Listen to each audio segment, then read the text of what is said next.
মারামারি করবে না, একদম মারামারি করা যাবে না।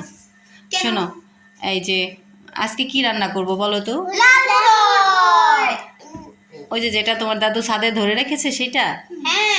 চলো তাহলে আমরা সবাই ছাদে চলে যাই। ওকে। হাই এভরিওয়ান, আসসালামু আলাইকুম। দেখতেই পাচ্ছেন ছাদে কিন্তু লাল মোরগটা ধরে রেখেছে আমার শাশুড়ি। তো আজকে এটাই হচ্ছে রান্না করা হবে। বাচ্চারা যেহেতু চেয়েছে, তো আমি আজকে পুরোটুকু রান্না করব না, কিছুটা রান্না করব আর কিছুটা হচ্ছে রেখে দেবো হালিম দিয়ে খাওয়ার জন্য। আমার বড় মামা শ্বশুর যেহেতু আসবে, তাকে হালিম রান্না করে দেওয়া হবে। আর সে যেহেতু ফার্মের মুরগি খায় না, তো দেশি মুরগি দিয়ে হচ্ছে হালিমটা রান্না করা হবে। তো আমি কিছুটা নিয়েছি, আর মোরগটা কিন্তু বেশ বড় ছিল, যার কারণে অল্প একটু আমি রেখেও দিয়েছি।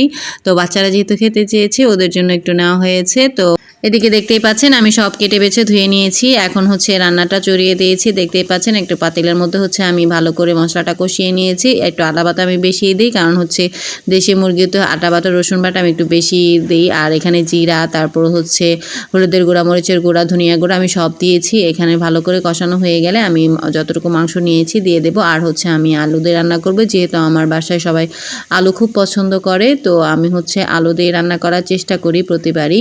তো রায়ান রাফসান তো আজকে খুব খুশি, আজকে ওরা মুরগি খাবে, কারণ ও যেদিন দেখে যে আমি আজকে মুরগির মাংস রান্না করছি, ওরা কিন্তু খুবই খুশি হয়।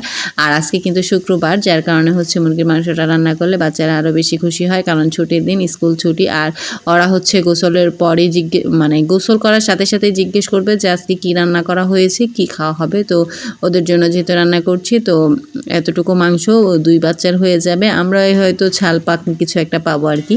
তো ওদের জন্য রান্না করছি। সবাই আমাদের পাশে থাকবেন। ভিডিওটা ভালো লাগলে অবশ্যই লাইক কমেন্ট করে জানাবেন।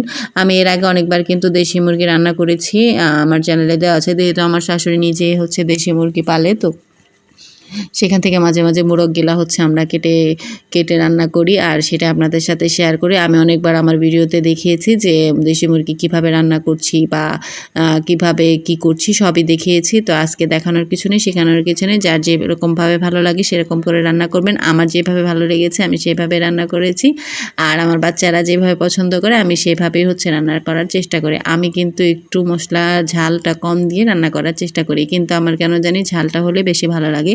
কিন্তু বাচ্চাদের জন্য হচ্ছে আমি ঝালটা একটু কম রাখি। তারপরও মাংস রান্না করলে আমি ঝালের পরিমাণটা একটু বাড়িয়ে দিই, কারণ আমার মাংস ঝাল না হলে কেন জানি বেশি একটা ভালো লাগে না। দেখতেই পাচ্ছেন আমি অনেকগুলো হচ্ছে আলু দিয়ে দিচ্ছি অল্প একটু মাংসের মধ্যে। ওই যে কথা আছে না, লেড়ে লেড়ে পম পম, আলু বেশি গুস্ত কম। সো আমার রান্নাটা হচ্ছে আর সেরকমই। এখানে গুস্ত কম থাকলে আলুর পরিমাণ বেশি আছে, কারণ সবাই হচ্ছে আলুটা খুব পছন্দ করে, তাই হচ্ছে আলুটা বেশি করেই দিয়েছি।